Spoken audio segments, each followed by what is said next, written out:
تکبیر نعرہ رسالت نعرہ رسالت نعرہ حیدری نعرہ حیدری آواز بلند صلوات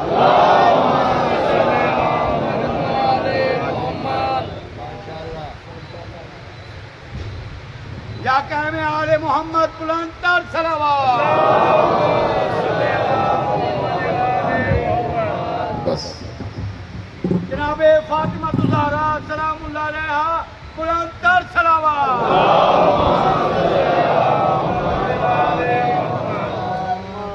اعوذ باللہ السمیع العلیم من الشیطان اللعین الرجیم بسم اللہ الرحمن الرحیم الحمد للہ المعروف من غیر رؤیت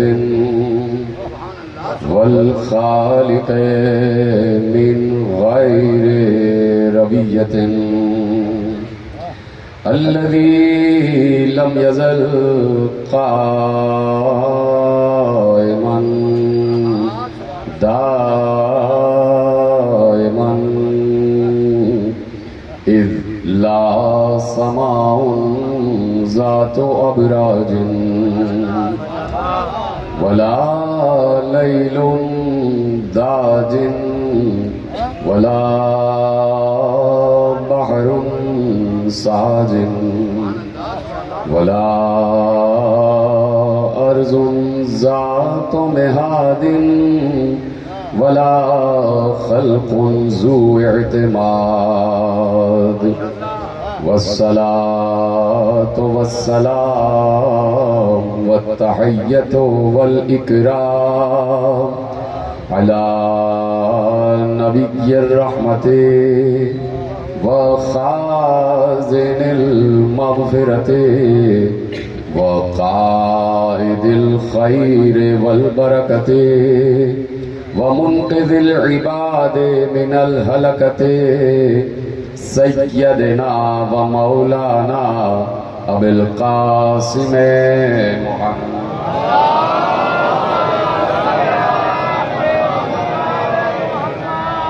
وأهل بيته الطيبين الطاهرين المعصومين المظلومين المنتخبين المنتجبين الذين أذهب الله عنهم الرجس وطهرهم تطهيرا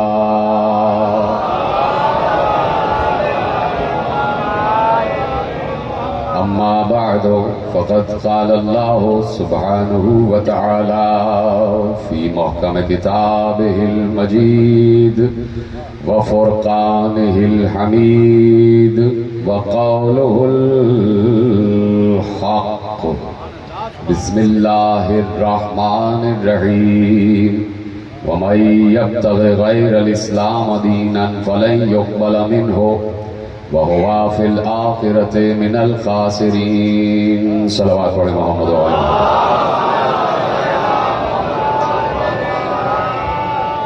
پروردگار عالم کا احسان عظیم ہے اور اس کا کروڑا اربا کھربا شکر ہے کہ اس نے ہمیں صاحبان تطہیر کی درگاہ میں آنے کی اجازت عطا کی ہوئی ہے۔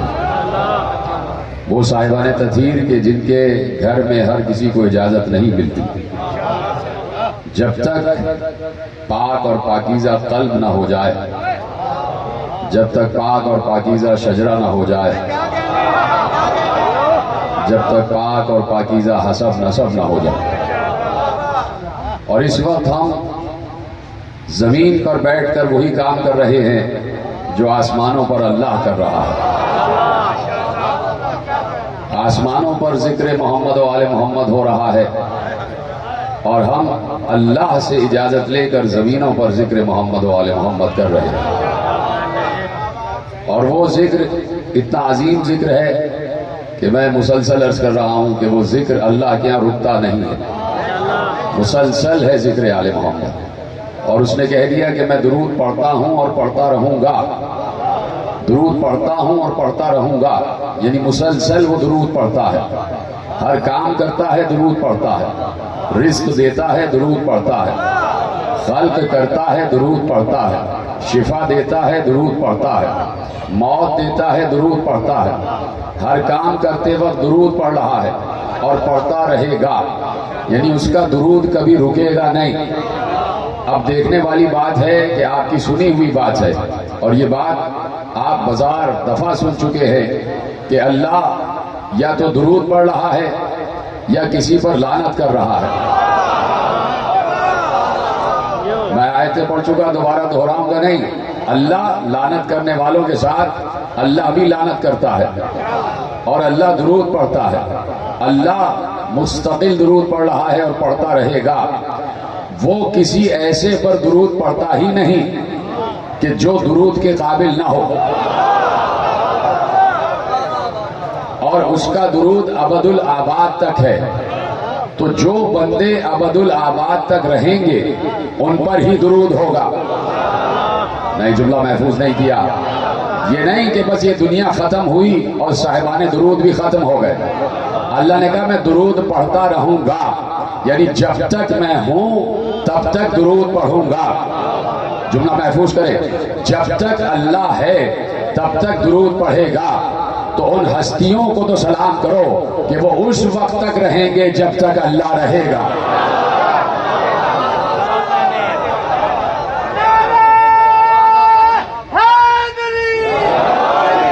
ان ہستیوں کو تو سلام کرو کہ جو اس وقت تک ہیں جب تک اللہ ہے۔ اور اللہ کے لیے لفظ تک تو استعمال ہی نہیں ہوتا، اس کے لیے کوئی محدود وقت ہے ہی نہیں، وہ ہمیشہ سے ہے اور ہمیشہ رہے گا۔ تو اللہ جس کو اس قابل جانتا ہے تو اس پر درود پڑھتا ہے، ہر کسی پر درود نہیں پڑھتا۔ ویسے ہی جو قابل لعنت ہیں، لعنت بھی انہی پر پڑھتا ہے۔ جن کو اس قابل جانتا ہے کہ ان پہ لعنت کی جائے تو لعنت بھی ابد الآباد تک ہے، لعنت بھی رکے گی نہیں، لعنت بھی اللہ کرتا رہے گا۔ اور اللہ کی لعنت یقیناً دائمی ہے، اللہ کی لعنت دائمی ہے۔ عذاب خدا پھر بھی کم ہے، لیکن لعنت خدا بہت زیادہ ہے۔ لعنت سے بچ جانا ممکن نہیں ہے، اور اللہ نے خود کہہ دیا کہ من یقتل مؤمنا متعمدا، جس نے کسی مومن کو جان بوجھ کر قتل کیا، فجزاؤہ جہنم خالدا فیہا، اس کے لیے جہنم ہے جو ہمیشہ رہے گا۔ اور پھر کہا کہ وہ ہے کہ جس پر اللہ کی لعنت بھی رہے گی۔ جو کسی مومن کو عمدن قتل کر دے اس پر اللہ کی لعنت رہے گی۔ میں نے پڑھ دیا، آپ نے سنا۔ جو کسی مومن کو قتل کر دے عمدن، جان بوجھ کر، اس پر اللہ کی لعنت رہے گی۔ تو حسین کو، جملہ فضائل کا ہے، مسائل کا نہیں، حسین کو یزید نے پہچان کر قتل کیا۔ ایسا نہیں ہے کہ یزید حسین کو پہچان نہیں رہا تھا، پہچان کر قتل کیا اور عمدن قتل کیا۔ تو اب جب تک اللہ ہے اس وقت تک یزید پر لعنت ہے۔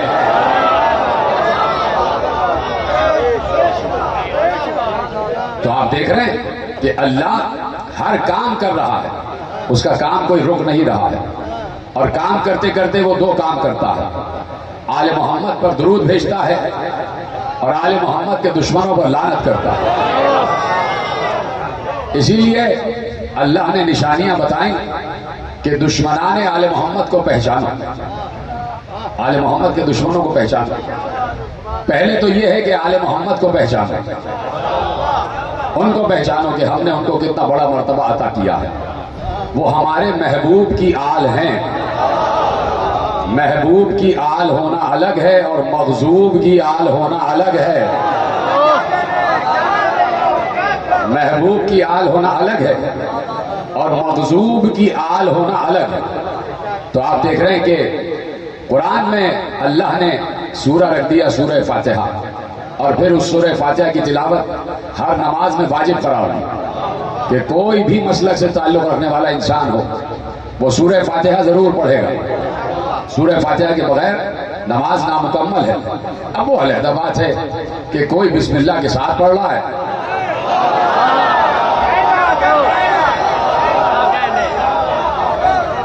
اور کوئی نہیں پڑھ رہا. اب یہ نعرہ تکبیر، نعرہ رسالت، نعرہ حیدری، نام حسین کی جسے پہچان نہیں ہے، نام حسین کی جسے پہچان نہیں ہے، سچ پوچھو تو وہ انسان نہیں ہے.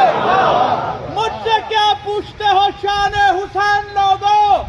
کیا تمہارے گھر میں قرآن نہیں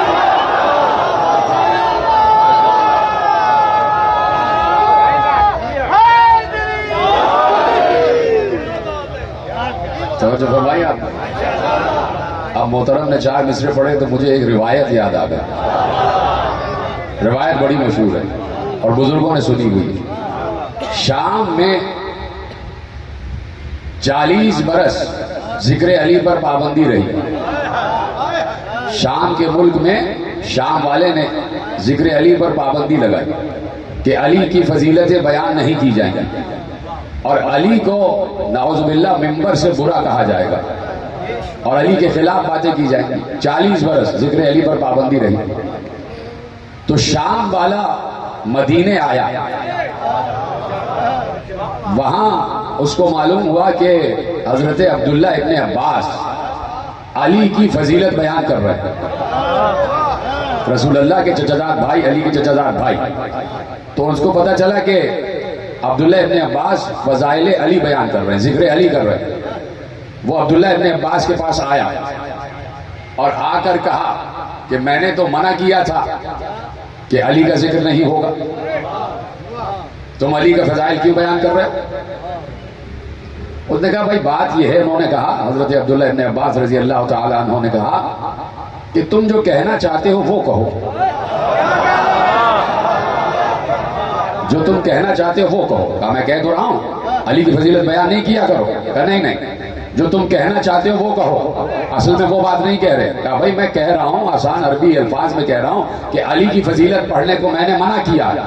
کہا نہیں، تم یہ نہیں کہہ رہے کہ علی کی فضیلت نہ پڑھو، بلکہ تم یہ کہہ رہے ہو کہ قرآن نہ پڑھو.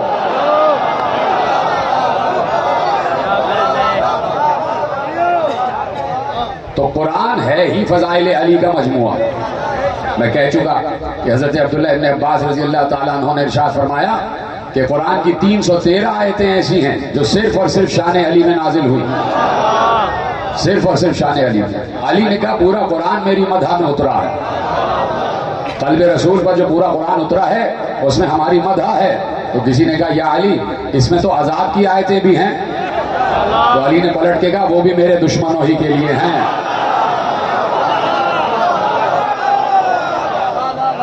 عذاب کی آیتیں بھی علی کے دشمنوں کے لیے ہیں. تو اب اللہ نے رکھ دیا کہ سورہ فاتحہ پڑھنا ہے، سورہ فاتحہ پڑھنا. اب جب آپ کتابیں اٹھا کے پڑھیں گے اور مصادر اہل سنت بھی پڑھیں گے تو اس میں آپ کو تینوں ادوار میں، پیغمبر کے بعد تینوں ادوار، خصوصیت کے ساتھ 2 ادوار خلیفہ دویم تک سورہ فاتحہ میں بسم اللہ الرحمن الرحیم پڑھی جا رہی ہے. خلیفہ دویم تک سورہ فاتحہ میں بسم اللہ الرحمن الرحیم پڑھی جا رہی تھی. اب میں کہوں گا تو لوگوں کو برا لگ جائے گا. اب خود آپ تلاش کریں کہ کس نے روکا.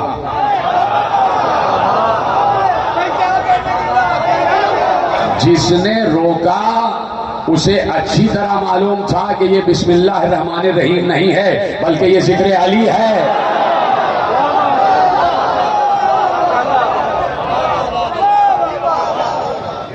صبح کے ساتھ دل بولا، صبح کے ساتھ دل بولا،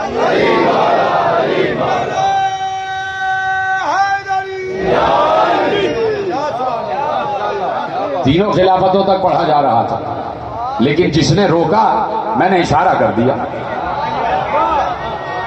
ہمیشہ اندھیرا ہی سویرے کے خلاف ہوتا ہے.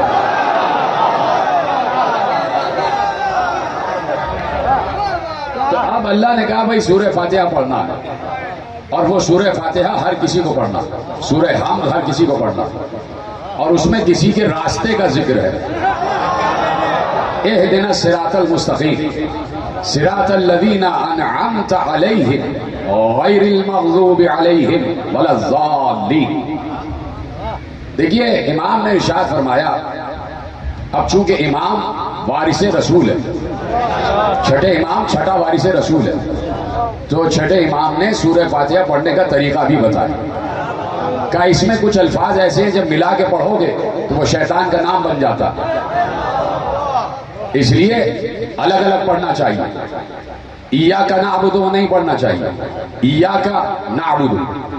کنا کنا اگر ساتھ پڑھا تو یہ شیطان کا نام ہے. ایاک نعبد. اسی طرح ایاک نستعین، تو یہ کنس جو ہے یہ بھی شیطان کا نام ہے. تو سورہ فاتحہ پڑھنے کا طریقہ ہے ایاک نعبد و ایاک نستعین اہدنا الصراط المستقیم صراط الذین انعمت علیہم. اگر نعن پڑھ دیا تو یہ بھی شیطان کا نام ہے. اتنا آسان تھوڑی ہے سورہ فاتحہ پڑھنا، سورہ حمد پڑھنا. تو کہہ دیا بھائی اس میں پڑھنا ضروری ہے. کیوں؟ اس لیے کہ اس میں اہدنا الصراط المستقیم ہے کہ پروردگار ہمیں سچا راستہ دکھا، دکھا نہیں، سچے راستہ دکھا نہیں. اہدنا الصراط المستقیم سچے راستے کی ہدایت فرما، سچے راستے کی ہدایت فرما. اہدنا الصراط المستقیم سچے راستے کی ہدایت فرما. بتا دے کہ سچا راستہ کون سا ہے. صراط الذین انعمت علیہم. اب خود اللہ نے اس سچے راستے کو واضح کر دیا. اب خود اللہ نے جواب بھی دے دیا کہ یہ ان کا راستہ ہے کہ جن پر نعمت نازل ہوئی، جو سراسر نعمت ہیں. انعمت علیہم جن پر ہم نے نعمت نازل کی، انعمت علیہم، اور جن پر نعمت نازل کی وہ مغضوب نہیں ہے اور وہ ظالم بھی نہیں ہے. اب 5 وقت میں ان لوگوں سے بچنے کی دعا کرنی ہے جو مغضوب نہیں ہیں، جو مغضوب ہیں ان سے بچنے کی دعا کرنی ہے جو مغضوب ہیں، اور ان کے راستے پر آنے کی دعا کرنی ہے جو مغضوب نہیں ہے. تو اب دیکھنا یہ ہے کہ مغضوب ہے کون. پیچھے رہ گیا، میں آگے بڑھ رہا ہوں. دیکھنا یہ ہے کہ مغضوب ہے کون، کہ جس کے لیے کہہ رہے ہیں غیر المغضوب، وہ مغضوب نہ ہو. تو اس طریقے سے اللہ نے آل محمد کے فضائل کو آگے بڑھایا کہ ایک بار پیغمبر نے اس بات کو واضح کیا کہ مغضوب کون ہے اور ظالم کون ہے. ایسے ظاہر کیا کہ پیغمبر تشریف فرما ہے، مسجد نبوی ہے، اصحاب کرام بیٹھے ہوئے ہیں، اصحاب کرام کا رخ رسول کی طرف ہے اور رسول کا رخ اصحاب کرام کی طرف ہے. اصحاب رسول کو دیکھ رہے ہیں اور رسول اصحاب کو دیکھ رہے ہیں. رسول محو گفتگو ہیں، رسول باتیں کر رہے ہیں، سب ہمتن گوش ہیں، رسول کو سن رہے ہیں. اب اس وقت آپ کے پیچھے کیا ہو رہا ہے آپ کو نہیں پتا، اس لیے کہ آپ پیچھے نہیں دیکھ پا رہے. لیکن رسول پیچھے بھی دیکھتا ہے، آگے بھی دیکھتا ہے. جیسے پیچھے دیکھتے ہیں ویسے ہی آگے دیکھتے ہیں. اب اصحاب رسول کی طرف دیکھ رہے تھے، اصحاب کو معلوم ہی نہیں کہ پیچھے کیا ہو رہا ہے. ایک بار رسول باتیں کرتے کرتے چونک کر کھڑے ہو گئے، چونک کر کھڑے ہو گئے. جب رسول کھڑے ہوئے سارے اصحاب کھڑے ہو گئے. اصحاب سے رسول نے کہا راستہ دو، میری بیٹی آ رہی ہے. سلامت رہے، راستہ تو میری بیٹی آ رہی ہے. اصحاب تو رویا قطار بنا کر کھڑے ہو گئے اور بنت رسول مکمل برقعے میں ملبوس، ہاتھوں میں دستانے، پاؤں میں موزے، مکھنا پہنا ہوا، چادر پہنی ہوئی، چادر بھی چادر تطہیر، چادر بھی چادر تطہیر جس میں آئے تطہیر نازل ہوئی، جس میں جبرائیل آیا، وہ والی چادر اوڑھ کے آئیں. پیغمبر کھڑے رہے، سیدہ کا احترام کیا، استقبال کیا. کچھ بات کرنا تھی تو بیٹی سے بات ہو رہی ہے باپ کی. باپ نے چاہا کہ بیٹی بیٹھ جائے. مصلی پہلے سے بچھا ہوا تھا، مصلی پہلے سے بچھا ہوا تھا. لیکن رسول نے مصلی کے اوپر اپنی عبا بچھائی اور بتایا تمہاری پاکیزگی ایسی ہے کہ مصلی کے اوپر آئے تطہیر چادر تطہیر آئے تو تم بیٹھو. زہرا کی پاکیزگی مصلی سے بھی بڑی ہے. زہرا اتنا پاکیزہ ہے کہ مصلی بھی اس کی پاکیزگی کا وزن نہیں اٹھا سکتا. پہلے پیغمبر نے اپنی دوش کی چادر اپنے دوش کی عبا بچھائی اور کہا زہرا تم اس پر بیٹھ جاؤ. باپ بیٹی بیٹھے, باتیں ہونے لگی, باتیں ختم ہو گئیں. جب بات ختم ہوئی تو زہرا کھڑی ہو گئی, رسول پھر کھڑے ہو گئے. جب تک زہرا حجرے میں نہیں چلی گئی رسول کھڑے رہے. جب حجرے میں چلی گئی رسول بیٹھ گئے. اصحاب نے پوچھا یا رسول اللہ بیٹی کا اتنا احترام, بیٹی کا اتنا احترام, بیٹی کا اتنا احترام. کہا بیٹی کا احترام نہیں, کیا اسی منبر سے تم نے میری زبان سے یہ حدیث نہیں سنی تھی کہ زہرا کے لیے میں نے کہا تھا ان اللہ یغضب لغضبها ویرضى لرضاها. جس پر زہرا غضبناک اس پر اللہ غضبناک. جس پر زہرا غضبناک اس پر اللہ غضبناک, اور جس سے زہرا راضی اس سے اللہ راضی.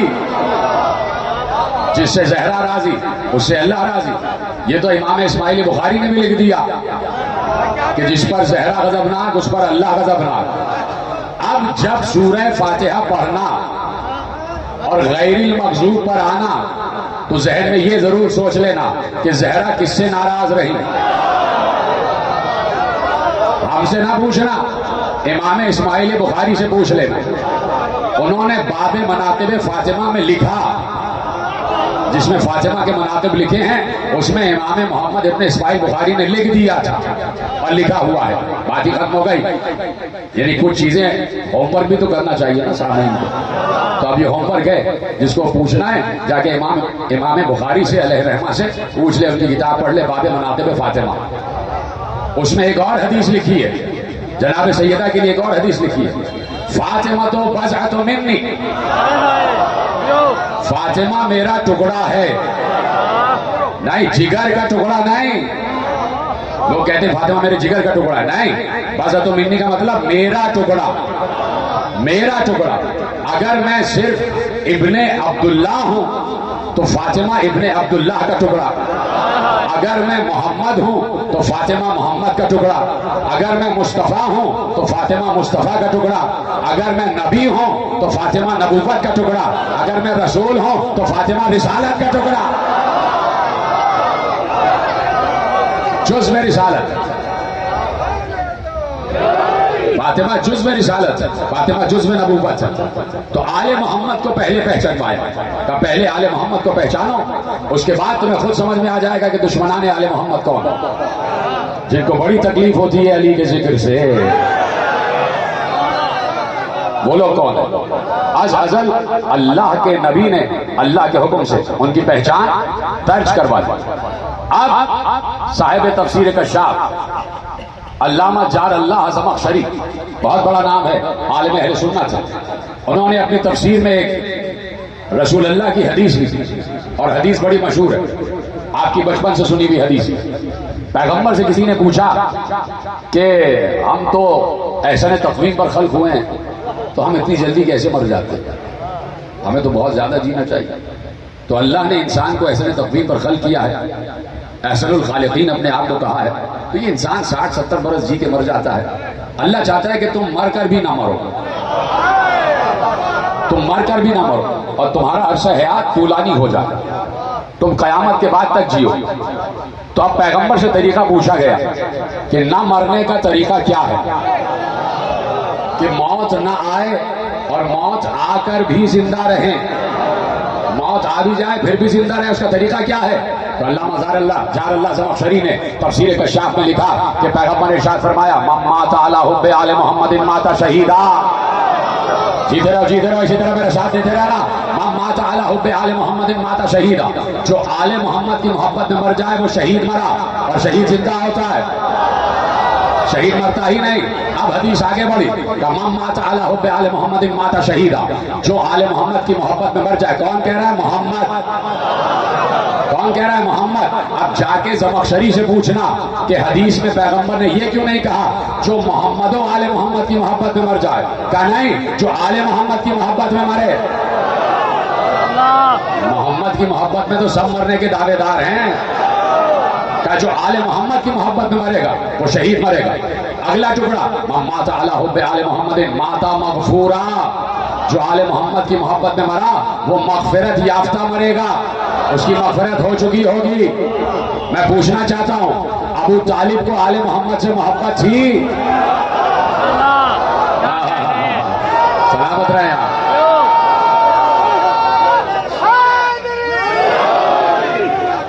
جیتے رہے آپ. کل پوری تقریر کر چکا, آج تو صرف ایک گوشہ پیش کر کے آگے بڑھ رہا ہوں. ماتا اللہ حب آل محمد ماتا شہیدہ.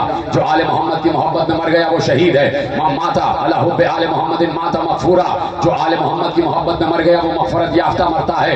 ماتا اللہ حب آل محمد ماتا مستکمل الایمان. جو آل محمد کی محبت میں مر گیا وہ کامل ایمان پر مرتا ہے.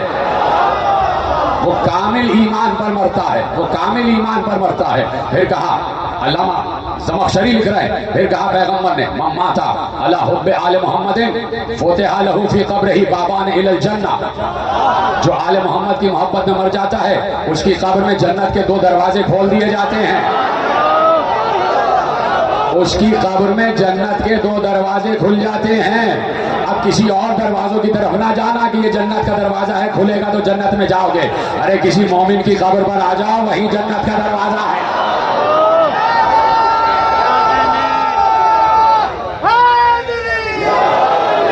فتح لہ فی قبرہ بابان الی الجنہ. اس کی قبر میں جنت کے 2 دروازے کھول دیے جاتے ہیں. پھر آواز آئی من مات علی حب آل محمد. جو آل محمد کی محبت میں مر جائے جعل اللہ قبرہ مزار ملائکۃ الرحمہ. کروں ترجمہ, آخری آدمی تک محفوظ کرو گے, چاہے شیعہ ہو چاہے سنی ہو, سب محفوظ کرو گے. من مات علی حب آل محمد جعل اللہ قبرہ مزار ملائکۃ الرحمہ. جو آل محمد کی محبت میں مر جاتا ہے اللہ اس کی قبر کو مزار بنا دیتا ہے, اور اس مزار کی زیارت کے لیے ملائکہ آتے ہیں. اس مزار کی زیارت کے لیے مزار کی زیارت کی جاتی ہے. تو بھائی مومن کی قبر کی زیارت کرنے میں جب ملائکہ آ رہے ہیں تو یہ تو بدعت نہیں ہے. ہم امیر المومنین کی قبر پر جا رہے ہیں تو کیا یہ بدعت ہو جائے گا؟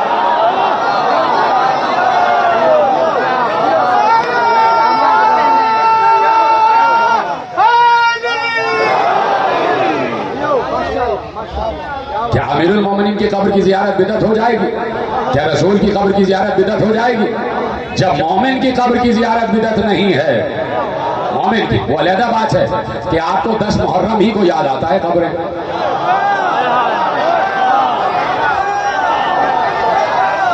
یہ روکا گیا حسین کی طرف آنے سے.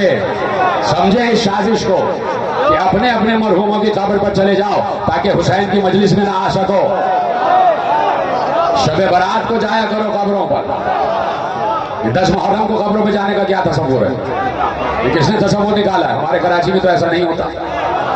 سارے اہل سنت حسین کے جلوس میں آتے, حسین کا علم اٹھاتے, حسین کا تابوت اٹھاتے, حسین کا تعزیہ اٹھاتے. تو آپ کو اپنی قبریں یاد آ جاتی ہیں 10 محرم کو, اور جب ہم حسین کی قبر پر جاتے ہیں تو آپ کو پریشانی ہو جاتی ہے. اچھا عجیب بات ہے کہ جب حسین پر رو تو لوگ کہتے زندہ,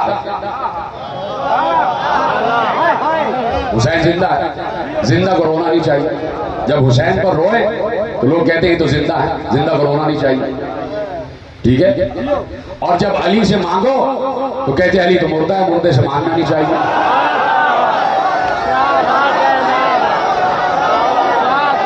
عجیب بات ہے. نہ اس طرف سے چین نہ اس طرف سے چین. تو بات ہونی چاہیے منطقی, بات ہونی چاہیے عقل کی. اس لیے کہ جو فیصلہ شریعت کا ہوتا ہے وہی عقل کا ہوتا ہے, اور جو عقل کہتی ہے وہی شریعت کہتی ہے. اس لیے کہ پیغمبر نے ارشاد فرمایا تھا کہ الحجۃ بین العبد والمعبود هو العقل. عبد و معبود کے درمیان جو سب سے بڑی حجت ہے اس کا نام ہے عقل. اس پر پھر کبھی تقریر کر دیں گے عقل پر. توجہ فرما رہے ہیں آپ. اب حدیث آگے بڑھی, بڑھاؤں آگے حدیث. اب حدیث آگے بڑھی. جار اللہ زمخشری صاحب تفسیر کشاف لکھ رہے ہیں پہلے کیا کہا من مات علی حب آل محمد مات شہیدا من مات علی حب آل محمد مات مغفورا من مات علی حب آل محمد مات مستکمل الایمان من مات علی حب آل محمد فتح له فی قبره بابان الی الجنہ من مات علی حب آل محمد جعل اللہ قبره مزار ملائکۃ الرحمہ. اب عجیب انداز آیا کہا من مات علی بغض آل محمد جو آل محمد کے بغض میں مر گیا جو آل محمد کے بغض میں مر گیا وہ کون مرا سنو گے کہا من مات علی بغض آل محمد مات کافرا. جو آل محمد کی محبت میں مرا وہ کافر مرا جو آل محمد کے بغض میں مرا وہ کافر مرا جو آل محمد کی دشمنی میں مرا وہ کافر مرا وہ کافر مرا. پھر ارشاد فرمایا من مات علی بغض آل محمد جاء فی یوم القیامت مکتوب بین عینیہ ھذا یئس من رحمت اللہ. کہا جب وہ جو بغض آل محمد میں مرا جب وہ قیامت میں آئے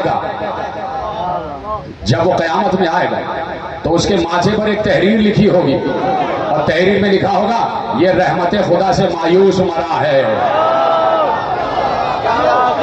یہ رحمت خدا سے مایوس مرا ہے. تو جو آل محمد کے بغض میں مرتا ہے وہ رحمت خدا سے مایوس مرتا ہے. تو مایوس نہ ہونا رحمت خدا سے. کہاں ملے گی رحمت خدا سوائے فرش عزا کے؟ ذکر آل محمد رحمت اللہ ہے اللہ کی رحمت ہے. قرآن کی آیت ہے سورہ مبارکہ زمر کی کہ قل یا ایھا الذین اسرفوا علی انفسہم لا تقنطوا من رحمت اللہ ان اللہ یغفر الذنوب جمیعا. اے نبی جن لوگوں نے اپنے نفسوں پر ظلم کیا ہے ان سے کہیے کہ مایوس نہ ہو اللہ کی رحمت سے مایوس نہ ہو. لا تقنطوا من رحمت اللہ جو گناہگار ہیں ان سے کہیے وہ اللہ کی رحمت سے مایوس نہ ہو اللہ ان کے سارے گناہ بخش دے گا. تو رحمت خدا سے مایوسی کفر ہے اور رحمت خدا سے مایوس اس وقت انسان ہوتا ہے جب آل محمد کا بغض آ جاتا جب آل محمد کا بغض آ جاتا. علی بھی آل محمد ہے علی بھی آل محمد ہے. آپ میں سے بہت کم لوگوں نے ساتھ دیا. علی آل محمد ہے آل میں شامل ہے. یہ میں نہیں کہہ رہا یہ حضرت عبداللہ ابن عمر کہہ رہے ہیں یہ حضرت عمر خطاب کے صاحبزادے کہہ رہے ہیں حضرت عبداللہ ابن عمر کہہ رہے ہیں. کیا کہہ رہے ہیں؟ ایک مرتبہ حضرت عبداللہ ابن عمر بیٹھے ہوئے کچھ لوگ آ گئے اور آ کر کہنے لگے اے ابن عمر ہمیں اصحاب کے فضائل سنائیے اصحاب کرام کے فضائل سنائیے. حضرت عبداللہ نے ایک ایک صحابی کی فضیلت سنائی. ان صحابی کی فضیلت یہ ہے ان صحابی کی فضیلت یہ ہے ان صحابی کی فضیلت یہ ہے اور سنا کے چپ ہو گئے. تو لوگوں نے کہا آپ نے سب کی فضیلت سنائی علی کی فضیلت نہیں سنائی. انہوں نے کہا تو نے اصحاب کے بارے میں کہا ہے علی اہل بیت ہے.